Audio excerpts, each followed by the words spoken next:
Hey everyone, welcome back. Today I'm sharing a seamless pattern time-lapse in Procreate, and this one is extra cute and cozy with a witchy wildflower theme. This pattern is part of our Print on Demand Ready 2025 challenge over in the Pattern Makers Toolkit. This month we're focusing on Halloween designs, making sure we're ahead of the game so we can upload our patterns to Spoonflower and other print on demand platforms in time for key shopping dates. For this design, I decided to rework some motifs from an older pattern and give them a fresh new look. These time-lapse videos don't have full spoken instructions, but I'll pop in here and there to explain things that I haven't covered before. I kind of make things up as I go along in these sessions. It's more of a creative flow than a planned tutorial. I'm not very good at thinking and speaking at the same time if I don't have a script in front of me these days. Thanks a bunch, ADHD and early perimenopause. If you're looking for a step-by-step beginner tutorial, I've got plenty that fully explain the Procreate pattern making process that I use.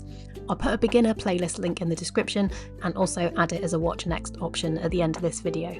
I'm using the Pattern Maker canvas, which includes the seamless texture overlays that give the pattern a lovely handmade feel. You can grab this set in my Etsy store, and it comes with the drawing and texture brushes that I'm using here. I've also added a few free resources from the Pattern Makers Toolkit.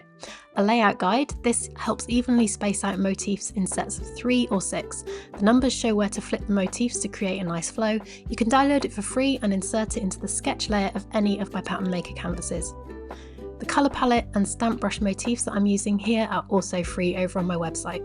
Just a quick reminder though, while you're welcome to follow along and share your version on social media, please remember that I retain the copyright for this pattern, so you can't use a copy of it commercially. You'll see a time code in the corner so you can get a sense of how long this pattern is taking to make. These diamond repeat canvases really do speed up the workflow once you get the hang of them. I'd love to use these time-lapse videos as Q&A sessions, so if you've got any questions about Procreate, surface pattern design, or selling your work on print-on-demand platforms, drop them in the comments and I'll answer them in the next video. If you'd like to join the Pattern Makers Toolkit and get on the list in time for next month's email with the prompts for the challenge, you can sign up for free using the link here or in the description. It's packed with exclusive resources, guides and prompts, and I only send out 1 email per month, no spam. Alright, that's enough chatting now. Let's jump in and enjoy the time lapse, and I will see you soon.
At this point, most of the illustration is done, and now I'm going to start adding some shading. The way that I do my shading and texturing, I add a layer above the thing I want to shade, then I make it a clipping mask and change the blend mode on it to, for darker colours, colour burn 40% opacity, and for lighter colours, colour dodge 40% opacity.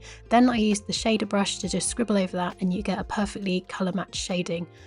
To add a little bit of extra texture, I also scribble over those with the speckles brush to add a little bit more texture in there.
I wanted to add a bit of definition between the flowers and the rest of the motifs, so I grouped all of the straps, buckles and flowers together, duplicated and flattened the group, then I alpha locked it and filled it with the grey, took the alpha lock off and then added a Gaussian blur of about 3%.